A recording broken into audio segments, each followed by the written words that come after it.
나오신 여러분들을 사랑하고 축복합니다.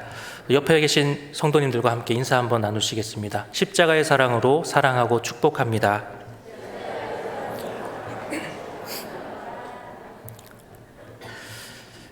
지난번 말씀에서 이 베드로는 성도를 향하여서 하나님의 백성으로서 어떠한 모습이어야 하는지를 권면해 주었습니다. 크게 두 가지를 이야기했었죠. 첫 번째는 하지 말아야 할 것, 버려야 할 것이 있다라고 하면서 모든 악독과 기만과 외식, 또 시기와 비방하는 것들, 이런 것들을 버려라라고 말했습니다. 그리고 두 번째는 순전하고 신령한 젖을 사모하라. 다시 말하면 말씀을 사모하라라는 것이었죠. 그러면서 이렇게 두 가지를 이야기하면서 주의 인자하심을 맛보았다면 이렇게 하라라고 권면했습니다. 사실 이 말은 이미 주의 인자하심을 맛보아서 알고 있지 않습니까? 이렇게 하십시오라고 아주 강하게 권면하고 있는 것과 같았습니다. 그리스도인들은 예수 그리스도를 영접하고 난 이후에 분명한 변화가 있어야 합니다. 이전의 모습들 가운데 버려야 할 것들, 또 하지 말아야 할 것들이 있고, 또 우리에게 주신 하나님의 말씀을 사모하는 모습, 바로 이러한 변화들이 있어야 합니다. 그리고 이러한 변화를 위한 그 노력은 한 번으로 그치는 것이 아니라 계속되어야 하겠죠. 이러한 변화 역시도 바로 예수 그리스도를 닮아가는 성화의 과정 가운데 있는 것이기 때문입니다. 다시 말하면 예수 그리스도를 영접하고 변화되는 이 성도의 모든 과정의 시작은 바로 예수 그리스도에게 있다라는 것입니다. 오늘 말씀에서 이러한 예수님을 베드로가 산돌이라고 말하고 있습니다. 산돌, 말 그대로 살아있는 돌입니다. 돌이 살아있다라고 하는 것이 무슨 의미가 있겠습니까? 예수님이 어떠한 분이신지를 생각해 보면 의미를 우리가 알 수 있습니다. 예수님은 영원 전부터 살아계신 분이셨고 또 영원까지 살아계실 분이시죠. 지금 이 순간에도 살아계시고 역사하시는 분이십니다. 이러한 이 세대를 살아가고 있는 우리는 어떠한 자들이었습니까? 영원한 멸망 가운데 나아가는 자들이었죠. 바로 그러한 우리들을 위하여서 새로운 생명을 주시는 분이십니다. 그래서 예수님께서는 살아있는 돌, 산돌이 되시는 것이죠. 하지만 이러한 예수님을 알지 못하고 또 예수님을 믿지 못하면 살아계신 예수 그리스도가 아무 필요가 없는 것이 됩니다. 나에게 어떠한 의미가 있는 분이신지, 나와 무슨 상관이 있는 분이신지, 중요한 분인지 알지 못한다라는 것이죠. 요리사의 손에 쥐어진 칼은 맛있는 음식을 통해서 사람들을 기쁘게 하는 데 사용되지만 이 범죄자의 손에, 살인자의 손에 쥐어진 칼은 많은 사람들을 해치는 데 사용됩니다. 요리사의 손에 들린 것도 칼이고 또 이 범죄자의 손에 들린 것도 칼이지요. 그 칼을 어떻게 사용하느냐에 따라서 결과는 달라지게 됩니다. 마찬가지로 예수 그리스도를 향한 반응이 예수 그리스도를 어떻게 대하느냐, 그것에 따라서 결과는 달라지게 됩니다. 오늘 말씀은 계속해서 예수님을 돌로 비유해 주고 있는데 그 돌이 어떠한 돌이냐, 그 돌을 나는 어떻게 생각하고 받아들이느냐, 이것이 중요하다라는 것입니다. 다시 말하면 예수 그리스도를 영접한 사람과 또 영접하지 않은 그러한 반응에 따라서 그 결과가 달라진다라는 것입니다. 산돌이신 예수님의 가치가 내가 어떻게 반응하느냐에 따라서 가치가 달라진다라는 것이지요. 6절에서 말씀합니다. 보라, 내가 택한 보배로운 모퉁이돌을 시온에 두노니 그를 믿는 자는 부끄러움을 당하지 아니하리라 하였으니. 하나님께서 하신 말씀이시죠. 하나님께서는 예수님을 하나님이 택하신 보배로운 모퉁이돌이라고 말씀해 주고 있습니다. 그런데 이 예수님을 믿지 않는 사람들은 이 산돌이신 예수님을 어떻게 생각하겠습니까? 7절 말씀해 보면 믿지 아니하는 자에게는 건축자들이 버린 그 돌이 모퉁이의 머릿돌이 되고라고 말씀하고 있습니다. 건축자들, 이 집을 짓는 데 있어서, 건물을 짓는 데 있어서 가장 잘 알고 있는 사람들입니다. 그런데 이 돌이 중요하다는 것을 알지 못하고 그 돌을 버린다는 것이죠. 아무 쓸모가 없는 돌, 또 가치가 없는 돌, 그런데 그 돌이 믿는 우리에게는 바로 보배로운 돌이 된다라고 말씀합니다. 귀중한 가치의 돌이 된다라고 말씀하고 있는 것이지요. 그런데 이렇게 버려진 돌이 어떻게 된다고 말씀합니까? 모퉁이의 머릿돌이 된다라고 말씀하고 있습니다. 여기서 말씀하고 있는 이 머릿돌은 무엇을 의미하겠습니까? 우리가 흔히 생각하는 머릿돌은 어떠한 돌입니까? 이 건물 아래 박혀져 있는 돌이지요. 이 건물이 언제 지어졌고 또 무엇을 위해서 지어졌고 누가 지었는지 그러한 것들을 적은 새겨놓은 그러한 돌입니다. 본문에서 이 머릿돌이라고 하는 이 말은 이 케파레라고 하는 헬라어인데 이 머리라는 뜻으로 많이 번역이 됩니다. 그래서 앞에서 모퉁이라는 말이 있고 또 이 케파레라고 하는 말이 있어서 지금 우리가 보는 성경에는 머릿돌이라고 번역이 되어 있지만 이 케파레라고 하는 말이 머리라는 뜻 말고도 이 출발점, 시작점이라는 뜻을 가지고 있습니다. 그래서 이 원래 의도에 가까운 번역은 이 주춧돌 혹은 기초석이 맞다라고 우리가 생각할 수 있습니다. 그러면 이것이 모퉁이의 주춧돌 또 기초석이 되는 것이겠죠. 왜 이러한 말이 있는가 하면 당시에는 건물을 지을 때에 기퉁이에 먼저 돌을 놓고 그 돌을 기준으로 열을 계속해서 맞춰 나갔다라고 합니다. 그래서 이 기초석이 가장 중요한 것이 되겠지요. 처음에 이 돌을 어디에 놓느냐에 따라서 그 건물이 어떻게 되는지가 결정되기 때문입니다. 그렇게 중요한 것이 바로 이 산돌, 주춧돌, 모퉁이의 머릿돌이신 예수님이시다라는 것이죠. 그런데 이러한 예수님을 알지 못하는 자는 그 가치를 알지 못하고 그냥 그 돌을 버려버린다라는 것입니다. 예수천당 불신지옥이라는 이 말을 많이 들어보셨을 것입니다. 이 말이 예수천당 불신지옥이라는 이 말이 진리입니까? 진리가 아닙니까? 진리이지요. 네, 예수 외에 구원이 없고 예수를 통하지 않고서는 천국에 갈 수가 없습니다. 그런데 이 말은 기독교인이 아닌 이들에게 있어서는 굉장히 불쾌한 말이 되겠죠.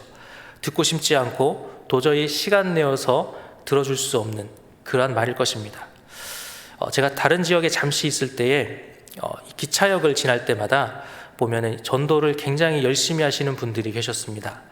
어떠한 교회이고 어떠한 단체인지는 모르지만 이분들이 열심히 예수천당 불신지옥을 외치셨습니다. 그런데 이분들을 지나가는 많은 사람들의 표정이 어떠했겠습니까?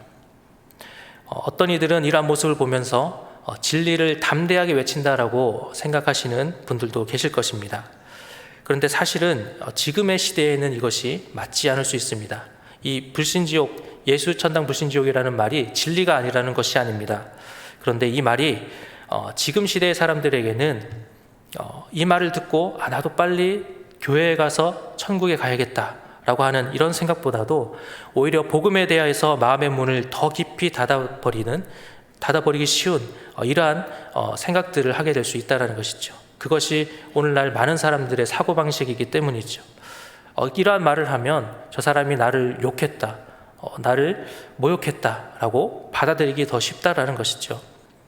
그래서 진리를 전함에도 우리는 복음을 전함에도 지혜가 필요하다라는 것을 알게 됩니다.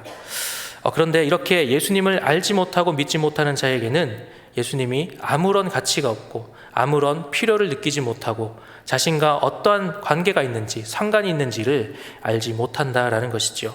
그래서 이것을 버립니다. 듣고도 잊어버리게 됩니다.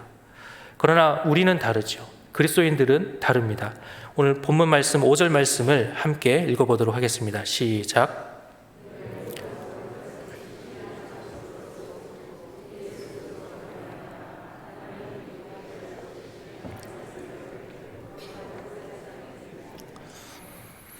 너희도 산돌같이 예수님과 같이 신령한 집으로 세워진다 라고 말씀합니다. 여기서 신령한 집은 바로 성전을 말씀하고 있는 것이죠. 우리는 한 사람 한 사람이 성령이 거하시는 거룩한 성전이라는 것을 알고 있습니다.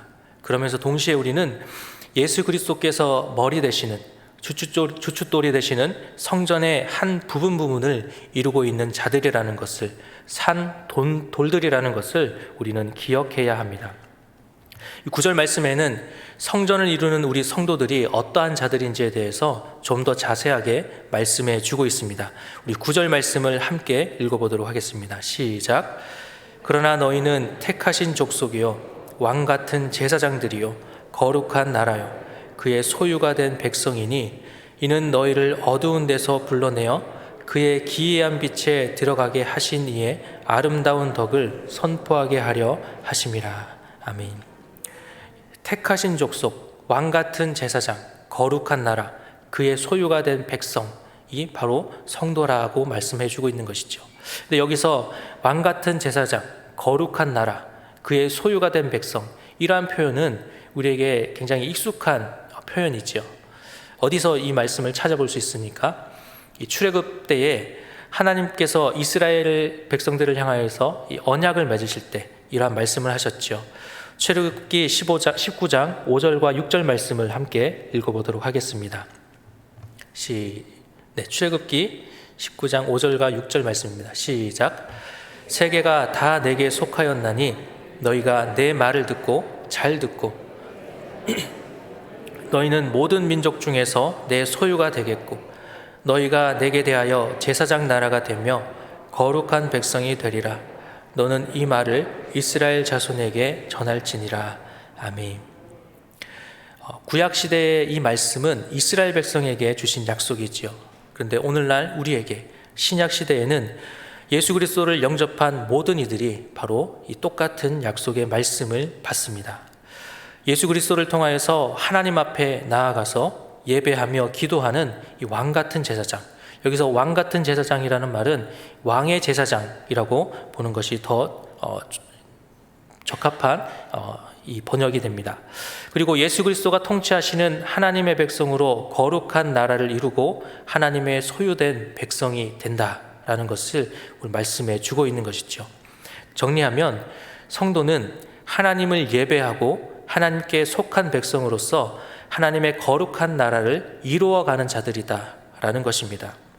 그런데 이 베드로가 이 말을 당시에 이 성도들에게, 흩어진 그리스도인들에게 이 말을 할 때에는 이 말이 어떻게 들렸을까요? 이 베드로 편지의 수신자들은 고난과 박해 중에 있었고 또 앞으로 더 큰 고난을 앞둔 긴장감 속에서 살아가고 있었다라고 말씀드렸습니다. 이러한 상황 속에서 성도는 이러한 자들입니다 라는 이 베드로의 이 말이 어떻게 들렸겠습니까? 세상이 우리를 인정하지 않고 무시해도 좌절하지 마십시오. 세상에서는 버려진 자들일지라도 우리는 하나님께 택함 받은 자들입니다. 세상에서는 나그네일지라도 하나님 앞에서는 왕의 제사장입니다. 하나님을 예배하고 기도하는 제사장입니다. 세상에서는 서로 크고 작은 민족에 속한 자들일지라도 우리는 이 시간 하나님 나라의 한 백성입니다. 하나님의 소유로서 하나님이 보호하시고 함께 하시는 자들입니다 라고 들렸을 것입니다. 베드로가 전하는 이 말씀은 고난 가운데 또 앞으로 더 큰 고난을 앞두고 있는 이 성도들에게 새 힘을 주는 말씀으로 다가왔을 것입니다. 베드로는 이어서 다시 한번 이 그리스도인들의 모습에 대해서 권면해 주고 있지요. 그리스도인들은 어떠한 모습으로 살아가야 합니까? 우리 11절과 12절 말씀을 함께 읽어보겠습니다. 시작. 사랑하는 자들아, 거류민과 나그네 같은 너희를 권하노니 영혼을 거슬러 싸우는 육체의 정욕을 제어하라. 너희가 이방인 중에서 행실을 선하게 가져 너희를 악행한다고 비방하는 자들로 하여금 너희 선한 일을 보고 오시는 날에 하나님께 영광을 돌리게 하려 함이라. 아멘. 여기서 크게 두 가지를 이야기합니다. 먼저 육체의 정욕을 제어하라라는 것이죠. 결국 내가 가진 이 육신의 정욕, 내 욕심이 지나치게 되면 어떻게 되겠습니까? 내 욕심을 이루기 위해서 다른 사람을 피해를 주고 다른 사람을 이용하게 되고 여러 가지 악한 모습들이 일어나게 되겠죠. 그런데 이러한 모습들이 바로 우리가 지난 시간에 나누었던 2장 1절의 모습들입니다. 바로 모든 악독과 기만과 외식과 시기, 이 비방하는 말들, 이러한 말들을 하게 된다라는 것이죠. 결국 육체의 정욕을 제하라라는 말은 1절에서 말했던, 베드로가 권면했던 나의 행동과 언어 생활에 대해서 제어해야 한다는 것을 다시 한번 말하고 있는 것이죠. 그 다음에 두 번째로 행실을 선하게 가져라 라고 말합니다. 행실을 선하게 가져라, 여기서 선하게 하다라는 이 말은 우리가 크게 두 가지로 이해할 수 있겠죠. 바로 하나님께서 말씀하신 그 말씀대로 살아가는 것, 그리고 또 한 가지는 우리가 흔히 생각하는 도덕적인 선함을 이야기하는 것일 것입니다. 그런데 첫 번째의 경우에 하나님이 말씀하시는 그러한 모습으로 살아가다 보면 때로는 세상의 어떤 모습들, 세상에서 요구하는 모습, 그 질서의 모습대로 살아가지 못할 때가 있습니다. 그러나 이러한 모습일 때 성도들을 보는 세상의 시선은 어떻겠습니까? 때로는 고집스럽고 독선적이고 이기적인 모습으로 비춰질 수가 있겠죠. 그러나 그럼에도 불구하고 우리는 이러한 모습을 가야 합니다. 그리고 또 한 가지 모습이 있죠. 바로 도덕적인 모습입니다. 이 도덕적인 모습을 보는 성도들을 보는 세상의 모습은 또 어떠하겠습니까? 한편으로는 바보 같다고 여기면서도 너무 순진하고 순수한 자로, 그러한 사람으로 볼 수 있을 것입니다. 어떠한 것이든지 그 모습, 그 선한 행실을 가져가는 그 모습은 예수 그리스도를 알지 못하는 자들에게 영향을 미치게 됩니다. 어떠한 영향을 미치게 됩니까? 하나님을 알지 못하는 자에게 하나님을 비추는 빛으로, 하나님께 영광을 올려드리는 통로로 사용될 수 있다라는 것입니다. 하나님의 자녀인 우리는 어떠합니까? 베드로가 권면하고 있는 이 두 가지의 모습이 오늘 나에게는 어떠한 모습으로 다가오고 계십니까? 오늘 말씀에서 베드로는 이 성도들의 모습이 어떠해야 하는지를 다시 한번 이야기하면서 다시 한번 1절에서 했던 말씀을 이어가고 있습니다. 그런데 오늘 그 말씀을 제가 짧게 함께 나누었는데 이 말씀 속에서 우리 성도님들께서는 어떻게 그 말씀이 받아들여지십니까? 화초나 나무가 잘 자라려면 물이 필요하죠. 물을 공급받는 데에는 두 가지 방법이 있습니다. 우리 다 아실 것입니다. 뿌리로 땅속의 물을 빨아들이는 그러한 방법이 있고, 또 하늘에서 내리는 비나 이슬을 받아들이는 방법, 두 가지가 있을 것입니다. 그런데 사람이 화초를 키울 때에는 이 필요한 양의 물을 충분히 잘 주는 것이 중요하지요. 이것을 모르시는 분은 아무도 없을 것입니다. 그런데 똑같은 이 화초를 키우더라도 누가 키우느냐에 따라서 그 화초의 성장은 달라지게 될 것입니다. 왜 그렇습니까? 이 기본, 필요한 양의 물을 주는 것을 누구나 다 다르게 주기 때문이죠. 이것을 다시 한번 생각해 보면 당연한 일, 기본을 지켜야 하는 당연한 일을 잘 지켰기 때문에 이 화초가 잘 자랐다라고 생각해 볼 수 있는 것입니다. 오늘 베드로가 권면하고 있는 이 말씀도 우리가 생각해 보면 너무나 당연한 이야기입니다. 교회를 오래 다니시다 보면 너무나 당연하게 들으시고 너무나 당연한 이야기를 한다. 그걸 누가 모르고 있나? 또 이건 너무 기본 아닌가라고 또 생각하셨을 수도 있으실 것입니다. 축구 선수들에게 있어서 이 최고의 선수들은 그 특징은 바로 기초가 훌륭하다라는 것이죠. 기본기가 뛰어나다라는 것입니다. 공을 간직하고 소유하는 것, 또 공을 잘 차는 것, 이러한 기본적인 것들이 그 선수의 능력을 가르는 기준이 된다라고 합니다. 그만큼 기준이 중요하다라는 것이지요. 고난을 앞두고 있는, 또 큰 박해를 앞두고 있는 이 성도들에게 베드로가 이야기하고 있는 것도 바로 이 기본적인 이야기를 강조하고 오늘 다시 강조하고 있는 것을 우리는 보게 됩니다. 다시 한번 우리는 이 짧은 말씀 속에서 이 나의 모습은 어떠한지, 예수 그리스도를 향한 그 복음, 산돌이신 예수님이 정말로 내 안에 있고, 내가 예수님이 머리 되신 그 교회 안에 산돌로, 그 교회를 이루는 돌로 내가 존재하고 있는가? 또 주춧돌이신 예수님을 잘 따라가는 돌로 내가 서 있는가? 내 교회 밖에서의 모습은 교회 안에서의 모습과 같은가? 아니면 다른가? 나의 교회 밖에서의 모습이 하나님을 비추는 빛으로 살아가고 있는가? 우리는 오늘 말씀을 통하여서 다시 한번 생각해 보기를 원합니다. 오늘 말씀을 다시 생각할 때에 내 안에 살아있는 예수 그리스도의 복음을 깨우고 예수 그리스도의 말씀을 따라가기로, 살아가기로 결단하는 우리 모두가 되기를 소망합니다. 오늘 말씀을 생각하시면